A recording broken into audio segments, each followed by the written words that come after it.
Donc voilà, en tout cas 102 000 ISO, 80 000 ISO, bon je sais ça ne doit pas être super génial niveau grain, niveau bruit, etc. Mais voilà, donnez-vous une idée, je vais vous montrer tout de suite ce que ça donne avec le M1 Mark III.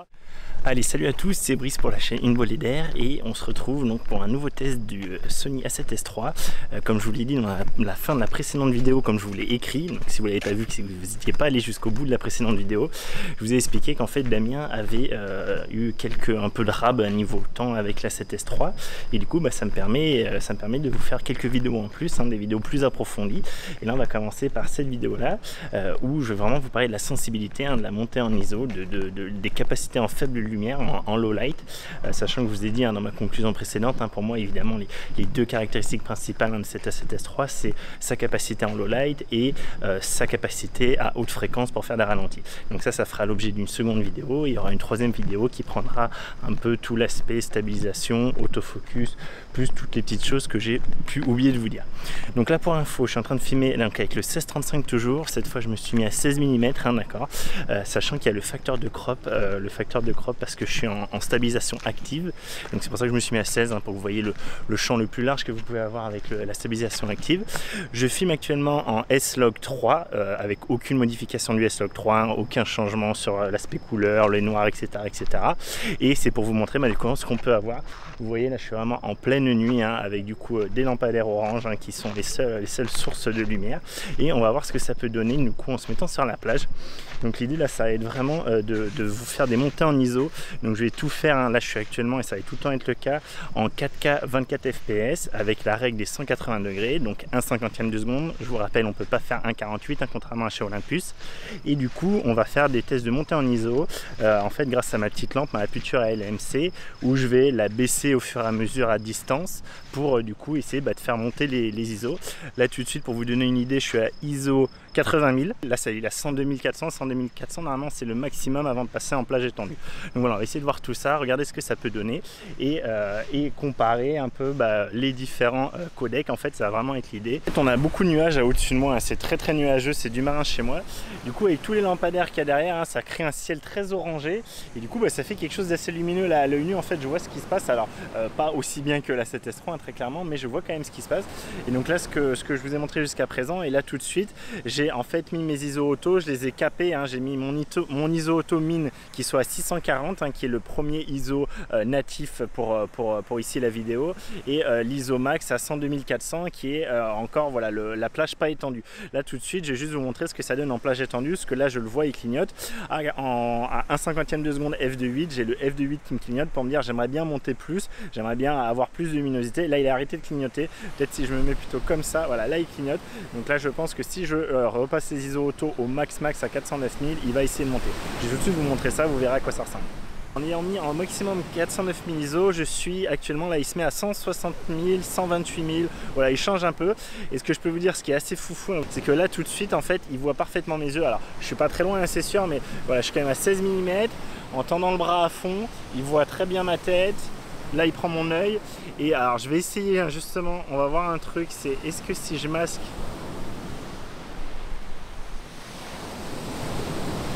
Je suis pas convaincu que ce soit... Oui, alors du coup en fait vous savez, je vous avais parlé du petit point qu'on avait à côté de la lampe AF, de la lampe pour aider à l'autofocus. J'avais entendu, c'était Guillaume Ruchon qui disait que c'était ça, il pensait que c'était ça qui permettait d'avoir un très bon autofocus, même en faible luminosité. Là vous voyez je le cache et je vois au niveau de ma détection d'yeux et tout, ça ne change strictement rien. Donc la détection d'yeux marche bien, même avec les lunettes, même dans ces conditions, il n'y a pas de souci. Et c'est pas ça, donc du coup c'est certainement ce que Damien pensait.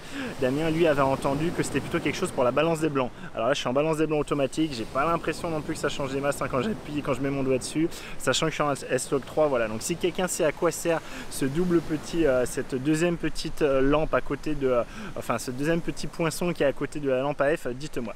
Donc voilà, en tout cas 102 000 ISO, 80 000 ISO, bon je sais ça doit pas être super génial niveau grain, niveau bruit, etc.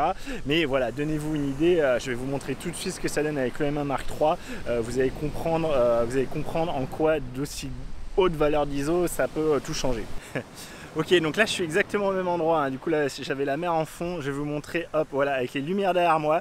Donc là je bluffe pas, hein. C'est vraiment exactement pareil, je me suis mis à 1/50e de seconde de la même façon, je suis à f2.8 de la même façon. Voilà ce que ça donne en ISO auto, sachant qu'en ISO auto, je vous l'ai déjà dit plusieurs fois, cette patate ne veut pas monter à plus de 3200 ISO. Il veut bien monter en fait à 6400 ISO grand max en manuel quand je le force, donc je vais essayer de le faire tout de suite.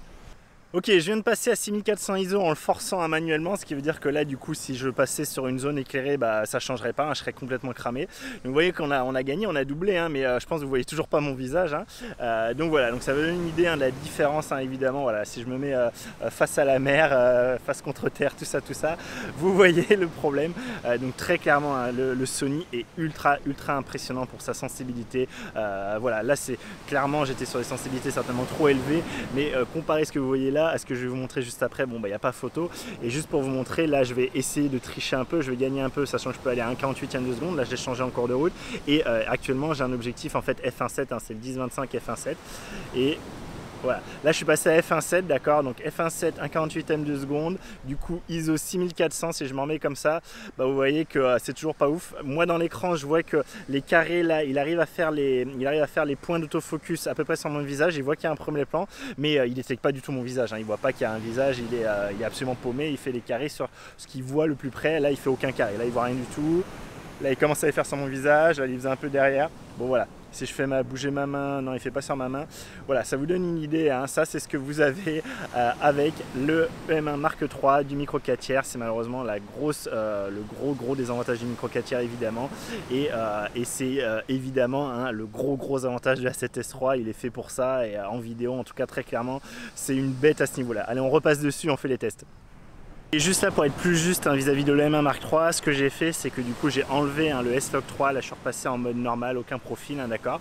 Donc là pour vous dire je suis à 204 800 ISO, je pense que ça doit pas être foufou, mais voilà, vous voyez là je suis avec dos à la mer, si je vous mets hop, si je vous remontre comme j'étais, voilà, là c'est ce que vous voyez quand vous voyez vaguement tout à l'heure, quand vous voyez à peine des petites lumières en fond, j'étais comme ça. Là vous voyez, non seulement vous voyez bien mieux les lumières, vous distinguez les bâtiments de ce que je vois dans l'écran, mais aussi, hein, vous me voyez moi surtout, quoi. Donc c'est quand même assez fou. Voilà, là je suis à 128 000 ISO, je vais juste peut-être baisser un peu, ouais, sachant que là, voilà, enfin je vais laisser comme ça, de toute façon on va faire le test de montée en ISO juste après, donc c'est pas la peine que je m'embête à le faire là.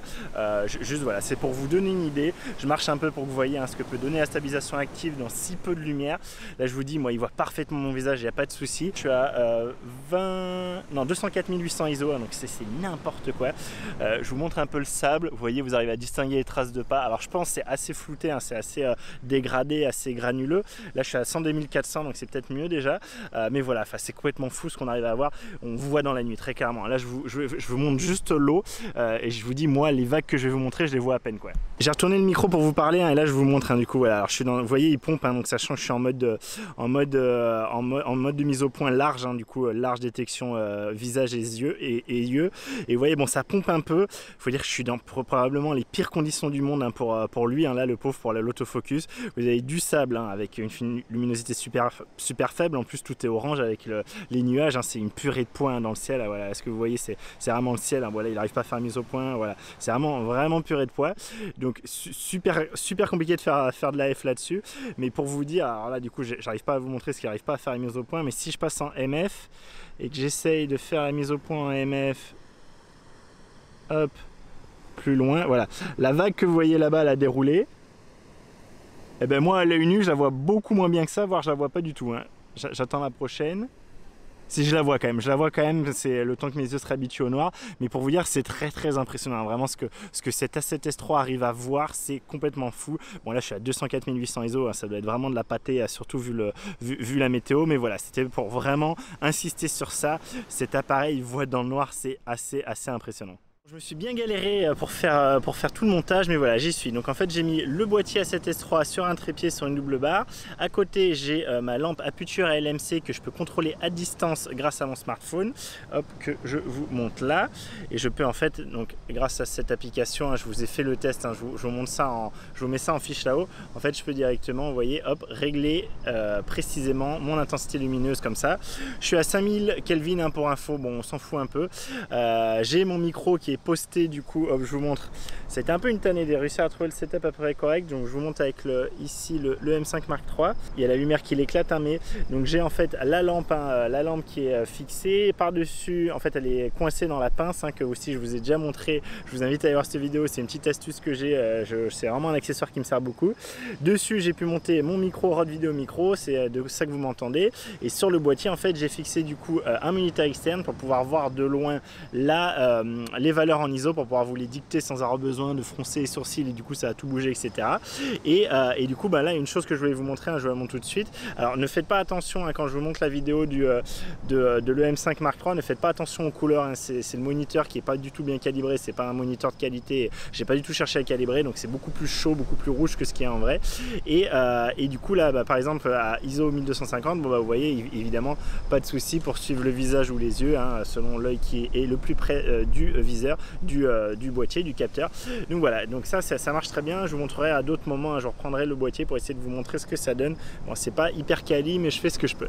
Donc voilà, donc là l'idée ça va être quoi? L'idée ça va être de vous montrer en fait les différents codecs qu'on a, en 4K à 24 fps, d'accord. Seulement les codecs en 10 bits, je m'embête pas à faire du 8 bits, hein, d'accord. On avait vu dans une news, je vous avais demandé, vous m'avez dit non mais le 8 bits personne va s'en servir avec cet appareil. Je suis d'accord, vous aviez tout à fait raison, et donc je fais que du 10 bits. Donc je vais faire les 4 codecs, à savoir le H264, c'est-à-dire XAVCS en 422 10 bits. J'ai pas le choix, à partir du moment où je suis en 10 bits, c'est du 422. Après je vais faire la même chose en H265, donc qui s'appelle le XAVC HS, d'accord, chez Sony, et du coup je vais faire exactement pareil en 10 bits 422, mais lui j'ai également possibilité de le faire en 10 bits 420, et d'après Max Urgave, c'est ce profil là qui serait pas ce profil mais ce mode de vidéo là, ce codec là, ce mode colorimétrique et de codec là qui serait le meilleur, hein, pour la faible luminosité, celui avec lequel on aurait une vidéo de meilleure qualité. Et pour finir, pour parfaire tout ça, je ferai également en intra, donc XAVCI chez Sony, toujours 24 fps, et du coup également en 422 10 bits, là il n'y a pas le choix, c'est forcément ça. Donc ça fait 4 codecs, mais sachant que moi ça va pas me faire seulement 4 vidéos, ça va me faire 8 vidéos de montée en ISO, parce que je vais à chaque fois vous montrer ce que ça donne en sans profil, sans aucun profil d'image, et avec le profil, en fait le S-Log 3, donc sans rien toucher au S-Log 3, hein, vraiment juste le S-Log 3 tel quel, parce que voilà, j'étais très bluffé parce que ce qu'on pouvait obtenir en plein jour. Et à côté de ça, en fait, on sait, hein, maintenant, donc c'était Gerald London qui déjà l'avait remarqué, et Damien entre temps moi m'a trouvé l'info et m'a donné l'info.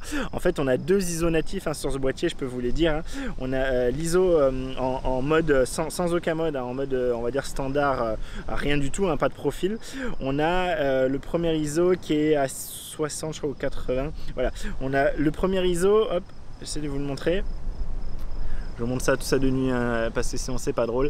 Voilà, donc on a le base ISO, hein, qui est à 80 pour le mode standard, hein, et le deuxième ISO en dual, il est à 2000, d'accord. Donc vous avez les meilleurs ISO qui seront à 80, la meilleure qualité d'image avec le moins de bruit, le moins de grain à 80. Ça va se dégrader, et à 2000 ça sera pas aussi bon qu'à 80, mais ça sera meilleur quand même, d'accord. Vous allez avoir un gain au niveau qualitatif grâce à ça. Et si on regarde en S-Log 3, on va monter beaucoup plus, d'accord. J'attends que ça se fasse au point, voilà, ça vous permet de voir les vises au point en même temps, hein. Du coup vous voyez qu'en S-Log 3 on est donc 2 ou 3, hein, mais bon moi j'utilise le 3 là, hein. C'est ISO 640 le premier et ISO 16200 le deuxième, et c'est ce qu'avait remarqué Gerald London dans sa vidéo, c'est qu'il y avait vraiment un changement qualitatif entre 12800 et 16000 ISO. Donc on va faire tout ça. Ce que je vais faire, c'est que je vais rester exactement à cet emplacement là, à une vache près, hein, vraiment en étant centré sur l'écran. Je suis mis à 24 mm pour être sur une marque sûre, au cas où je touche sans faire exprès, pour tout être bien. Je suis à 100% sur ma lumière, hein. Hop, du coup je vous montre, hop, mise au point, parfait. Du coup voilà, je suis à 100% là tout de suite, en étant à 100%, en essayant de masquer ici la lumière derrière moi. Je vais essayer de tout le temps être centré pour vraiment vous séparer l'écran en deux. D'un côté j'aurai le S-Log 3, de l'autre côté j'aurai sans profil, d'accord. Et là je suis à 100%, et on va recommencer la montée en ISO. Donc l'idée c'est de baisser l'intensité de ma lampe pour que du coup lui petit à petit il augmente ses ISO, et en plus comme ça vous verrez comment il gère la mise au point, etc. Et je trouve ça plus intéressant plutôt que de faire dans le sens avoir une scène lumineuse fixe où je vous montre les ISO. Je trouve ça moins intéressant. Donc du coup voilà, je suis à 100%, je vais baisser et vous dire petit à petit les ISO que je vois. Donc là je suis à ISO 2000, ISO 2500, j'essaie de pas bouger. ISO 3200. ISO 4000, ISO 5000, ISO 6400, ça aussi un peu. Là,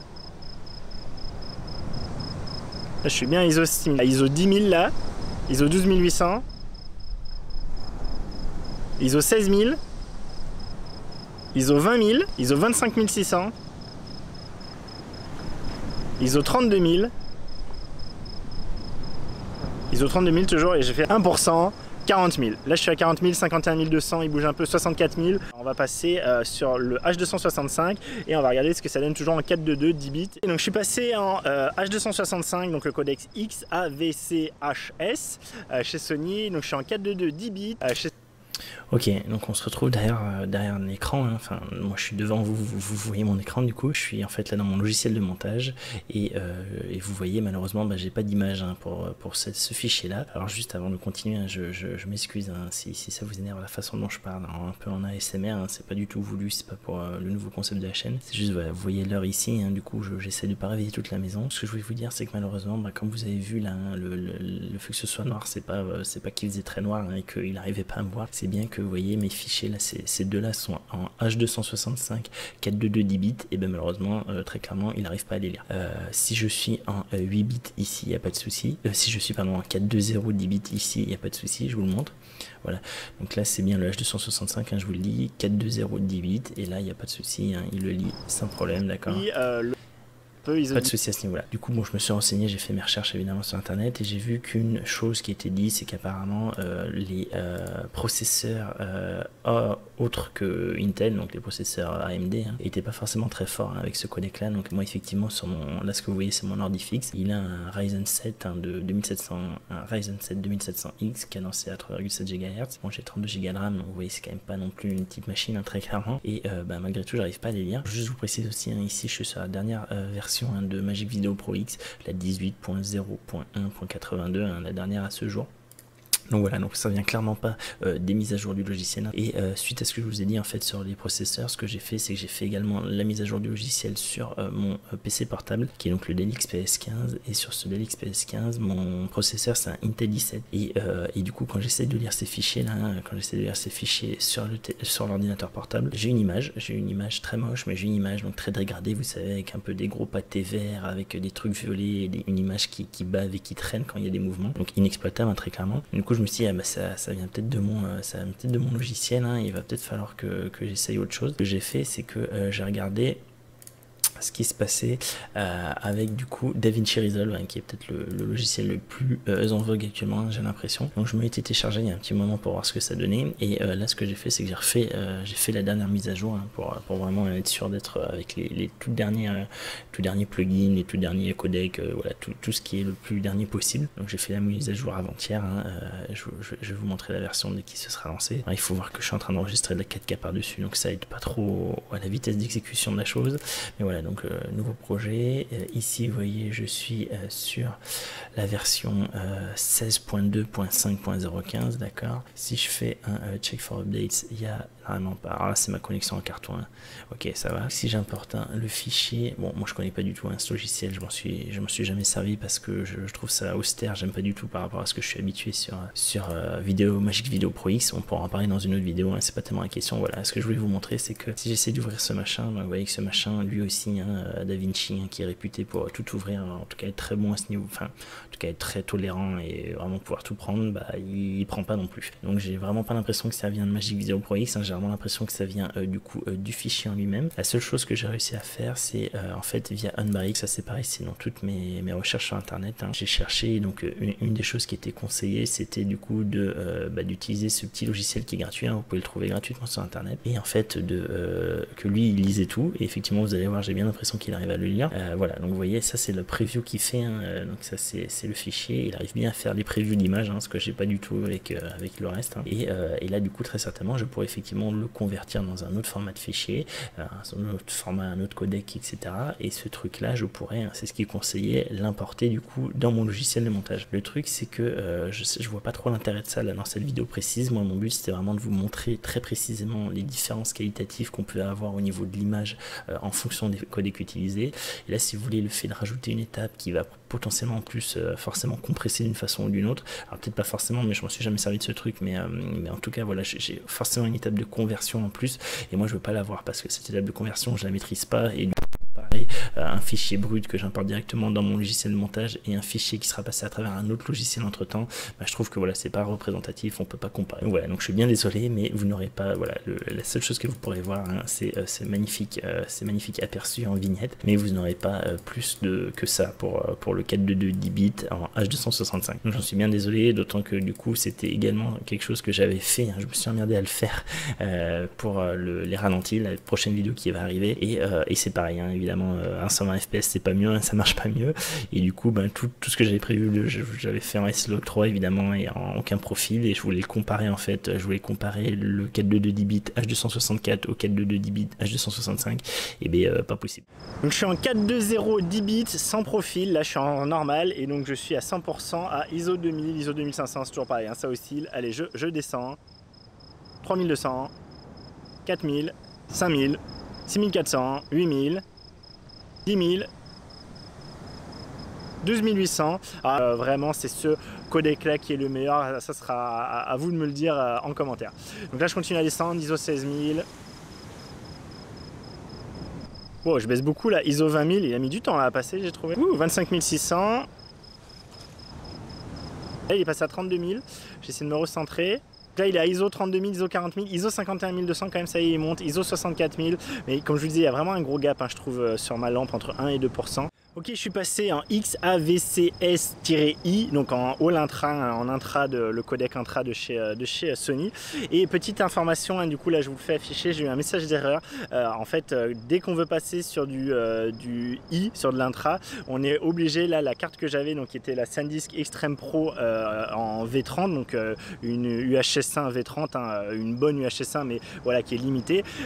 Il m'a dit que ça ne passait pas et qu'il fallait, j'ai eu un message d'erreur me disant qu'il fallait soit prendre une CF Express de type A, soit une SD certifiée V90. ISO 2000, je descends. ISO 2500, ISO 3200, ISO 4000. J'ai des gouttes sur les lunettes qui arrivent. ISO 5000, ISO 6400, ISO 8000, ISO 10 000, ISO 12 800, ISO 16 000, ISO 20 000, ISO 26 600, je suis à 2%, 25 600, je passe à 1%, ISO 40 000, 51 200, je me recule pour voir s'il monte à 64 000, 64 000, ok. Donc voilà, ça vous donne une idée, je le mets sur off complet. Sur off complet, normalement il va pimper à fond, là il est à 102 400, 128 000, donc là il passe en supérieur, en étendu. Donc voilà, donc ça c'était en All Intra, sans S-Log 3. Et voilà, on a fait le tour, ça vous donne une idée. Je vais me reculer un peu, hein, pour que vous voyez encore, du coup j'avais un peu orienté vers le haut, donc c'est normal. Là je suis à ISO 160 000, il arrive toujours à voir ma tête, là ça il voit plus mon visage. Ah, j'arrive plus à voir, je pense qu'il a ISO 160 000, mais je suis même pas sûr. C'est compliqué à dire, Là je peux vous dire, il a déjà vu mon visage, hein. Là il voit mon visage. Je vais vous montrer ça quand même. Là je suis à ISO 160 000, c'est quand même assez impressionnant. Vraiment la détection de visage dans des conditions pareilles, complètement pourries. Franchement c'est très impressionnant. Je vous montre, hein, du coup j'essaie, alors je suis zoomé max. Là je vois ISO 60 000, alors là forcément il me voit pas, voilà. Vous voyez comme il arrive à voir mon œil, alors je sais pas si vous le voyez trop, ça doit être en tout petit, mais là il voit mon œil, il voit mon visage, il voit mon œil, alors que j'ai les lunettes, que je suis à contre, entre guillemets, jour, en tout cas à contre-lumière, que je suis peut-être maintenant à 2 mètres de l'appareil du boîtier, 1,50 m, 2 mètres, en tout cas du capteur je dois être à peu près à 2 mètres, sachant qu'il est à 24 mm, que j'ai viré évidemment à la stabilisation active, donc il n'y a pas de feinte. C'est extrêmement impressionnant, moi c'est la première fois que je vois ça, hein, très clairement, c'est la première fois que je vois un boîtier qui monte autant, hein. Moi c'est pas quelque chose que je connais. Je suis à ISO 160 000, voilà. Je pense que voilà, la première chose que je vous disais quand je vous disais dans ma première vidéo que une des premières caractéristiques de ce boîtier c'était sa sensibilité, je pense qu'on l'a encore prouvé là, voilà, c'est impressionnant, ce boîtier voit dans la nuit, c'est là vraiment, moi j'arrive à voir à l'œil nu, hein, mais c'est pour un capteur c'est très impressionnant. Allez, je suis repassé derrière le boîtier, hein, toujours en intra, du coup. Donc en intra, il faut savoir que c'est là où on a le plus haut bitrate, hein, on est à 240 mégabits par seconde, pas mégaoctets. Et du coup là c'est juste pour vous montrer, hein, donc souvent vous me demandez hey, du coup ton peak design tu t'en sers pas? Si je m'en sers tout le temps, hein. Dès que j'ai besoin d'un trépied, hein, c'est vraiment lui que je prends. C'est juste que en randonnée avec l'Olympus, j'ai pas vraiment besoin de trépied avec tout ce que je peux faire à main levée. Mais voilà, c'est pour vous donner une idée, et comme ça vous fait voir, hein, là sans aucun éclairage, hein, que j'amène. Donc là je suis vraiment à ISO 409600, hein. Là même j'ai le f2.8 qui clignote, donc il voudrait aller plus haut, mais c'est pour vous montrer un peu voilà, qu'est-ce qu'il arrive à faire niveau autofocus. Vous voyez quand même qu'il pompe un peu, hein, forcément, sachant que je suis vraiment en mode large, il se débrouille, hein. En AFC il se démerde, justement je fais exprès, hein, de le pousser dans ses retranchements. Et là vous avez la petite pince que je vous disais, hein, qui me permet du coup par exemple de venir serrer ma lampe comme ça, d'accord. Je me repasse à 16 mm, j'étais à 16 mm. Là pour vous dire, il continue à distinguer mon visage. Alors le carré est grisé, il n'est pas blanc, donc je pense qu'il n'arrive pas bien à faire le focus dessus, mais il arrive quand même à me voir d'une façon ou d'une autre. Il arrive très clairement à voir qu'il y a un visage. Du coup, sachant que je suis à 320 000 ISO, hein, donc évidemment ça ne doit pas être foufou, mais c'était pour vous montrer par rapport à ce que je vous avais montré tout au début, sachant que là je finis de ranger et je vais repasser en du coup H265 et je vais me mettre en 420 10 bits parce que Max Surgev quand même c'est un youtubeur que j'aime beaucoup et qui fait des tests quand même assez poussés en général, et vu que lui a dit qu'il trouvait que la qualité meilleure, que la qualité était meilleure dans ce codec là et avec ces bitrates là, avec ces bits là, on va essayer ça pour conclure et pour rentrer à la maison tranquillement. Allez, c'est parti. Je suis à ISO 409600, donc là vraiment je ne l'ai pas capé, hein. Je préfère laisser aller à ce qu'il veut, parce qu'honnêtement je préfère quand même que vous, enfin si j'avais ce boîtier, si c'était pour me vlogger, je préfère que vous me voyez même avec de la purée de poids plutôt que vous ne me voyez pas du tout. Je pense que c'est quand même plus intéressant, tant pis d'avoir une qualité dégradée mais avec quelque chose à regarder, pas forcément moins, mais le décor, tout ce qu'il y a autour, etc. Donc voilà, donc je laisse se débrouiller. Là pour vous dire, il est en train de passer à ISO 320 000, donc petit à petit il va baisser au fur et à mesure que je me rapproche des lampadaires. Là ISO 204 000 déjà, donc ça va baisser assez vite, hein, je pense, dès que je vais être un peu mieux éclairé. Et donc hein, je vous ai dit voilà, ça c'est vraiment censé être le d'après Max Surgev, le mode où on a la meilleure qualité. Donc un peu à vous de me dire. Il y a la trame qui s'élève là, ça y est, c'était prévu, et donc j'espère que c'est pas trop pourri niveau son, hein. Je vais parler un peu plus fort, on va vite s'abriter. Et là juste pour vous dire, hein, par rapport quand même à juste avant où j'étais en intra, j'avais juste l'IBIS d'activer. Là j'ai activé la stabilisation active, hein, donc du coup la stabilisation électronique en plus. Je suis bien toujours à 16 mm, mais je dois être plus serré à cause de ce crop, hein, dû à l'élec. Donc là ça y est, ça se lève d'un coup. Et donc si je dois conclure, hein, là-dessus, alors là j'ai pas du tout le temps de regarder sur l'écran ce que ça donne, hein, en vrai, mais je me fais pas trop de soucis quant au fait qu'on a bien la dual ISO, hein, vu que c'était déjà vérifié par Gérald London, qui est quand même pas un petit kiki, hein, Gérald London, sur tout ce qu'il raconte, et que Damien me l'a confirmé, hein. Je sais pas où il a trouvé l'info, mais il a trouvé l'info, en tout cas ce que je vous ai montré, c'est lui qui me l'a envoyé par SMS, par MMS, et du coup voilà. Alors il y a le vent, c'est horrible, j'essaie de pas parler trop fort, c'est 2 h du matin, là je finis le test à 2 h du matin, donc je vais essayer de pas réveiller tout le monde. J'ai de la chance, il n'y avait pas beaucoup de monde ce soir, malgré le fait que ce soit en été. Je suis à ISO 40 000, je vais vous conclure là-dessus. Moi c'est que s'il y avait une chose à retenir, hein, je pense ici, c'est vraiment que effectivement on a ces dual ISO. Du coup il faudra pas hésiter, hein, si on commence à devoir monter dans les ISO, et bien de pas rester en se disant oh là là je reste à 10 000 ISO parce qu'après c'est trop. Non, montez au moins à 12 800 ISO, hein, parce que vous allez avoir ce gain qualitatif grâce à ce dual ISO, donc ça c'est super pratique, c'est super bien. Et après moi je suis quand même ultra impressionné, déjà par la montée en ISO en elle-même, hein, par le fait ce qu'il arrive à voir, hein, même si à 409 000 c'est pas mal de la purée, mais ça reste de la purée raisonnable. On continue à avoir des couleurs, on continue à distinguer des choses. Voilà, moi j'ai pas eu la 7S2, j'ai la mis entre les mains, mais de ce que montrait par exemple Guillaume Ruchon, il y a vraiment apparemment une meilleure montée, une meilleure gestion des couleurs, de tout au niveau de la netteté, des couleurs, etc. On a vraiment un gros gain ici par rapport à cette A7S3, et moi je suis ultra impressionné par l'autofocus. Là vous voyez, il voit sans problème, il est à ISO 64 000, il voit mon œil sans problème avec les lunettes, enfin je veux dire c'est complètement, enfin voilà, c'est quand même assez fou. Ok, j'ai essayé de me trouver un endroit à l'abri du vent, hein. Là alors vraiment on est dans des conditions super pourries, on a des lampadaires orange, des lampadaires un peu blancs avec une teinte verdâtre, donc c'est parfait pour vraiment le pousser dans ses retranchements. Là pour vous dire, je suis à ISO 12 800, ISO 16 000, et ma conclusion, hein, vraiment c'est sur cette vidéo, hein, c'est très clairement voilà, cette A7S3 c'est à mon avis de très loin le champion en haute sensibilité, en tout cas dans cette catégorie de matériel là, hein, dans ces caméras, ces boîtiers qui font de la photo aussi, qui sont compacts, qui sont pas, voilà, c'est pas des raids, hein, c'est pas des RED ou des ARRI, hein, c'est vraiment des boîtiers qui permettent de faire d'autres choses. Alors certes la photo c'est pas forcément son grand fort, mais il n'empêche qu'il peut faire de la photo à côté et qu'il reste dans des prix entre guillemets relativement raisonnables, hein, même si c'est par exemple moi je pourrais pas me l'acheter très clairement. Mais voilà, je suis quand même très impressionné par la montée en ISO, très impressionné par l'autofocus et en général, je pense que voilà, si vous avez besoin d'une caméra qui fait des vidéos en basse lumière, bah, vous allez trouver votre champion, il n'y a pas de souci. À voir ce que donne la stabilisation en même temps, mais j'ai l'impression que ça reste correct. C'est pas ouf ici, mais j'ai l'impression que c'est correct. Donc voilà, très impressionné, bravo Sony. Moi je vous laisse là-dessus, je vous dis merci d'avoir regardé cette vidéo. Si elle vous a plu, bah, n'hésitez pas à la liker et la partager. C'était une vidéo très longue, mais je pense que c'était intéressant de le faire parce qu'il n'y a pas tant de vidéos que ça qui comparent tout ça en détail avec les différents codecs. Donc maintenant vous l'avez, vous le savez. Et n'hésitez pas à me poser vos questions, faire vos remarques en commentaire. Il y a une voiture qui passe, ça va être pas mal pour faire un peu de pêche dynamique. Et n'hésitez pas à vos questions, vos remarques en commentaire ci-dessous. Je pourrais pas faire de test complémentaire parce que j'aurais plus le boîtier évidemment, hein, mais je pourrais essayer de répondre à tout. Si j'ai oublié des choses à vous dire, mais je l'ai pas mal utilisé, donc je peux vous dire ce que j'en pense. Et du coup moi je vous donne rendez-vous dans la prochaine vidéo. Donc n'hésitez pas à vous abonner et à activer la petite cloche pour avoir les notifications. La prochaine vidéo on va vraiment parler de tout ce qui est ralenti, tout ce qui est haute fréquence, hein, du 4K 120 fps, voir du coup quel mode on peut utiliser avec quelle carte SD, quel type de carte SD passe ou pas. Je vous ferai tous les tests, vous montrer les différentes qualités de ralenti en fonction du codec, hein, un peu comme là. Une vidéo encore à mon avis très longue, mais qui du coup vous donnera tous les aspects techniques pour vous situer là-dedans. Allez, moi je vous dis à très vite pour cette prochaine vidéo et d'ici là portez-vous bien, faites des vidéos, tout ça. Allez, salut.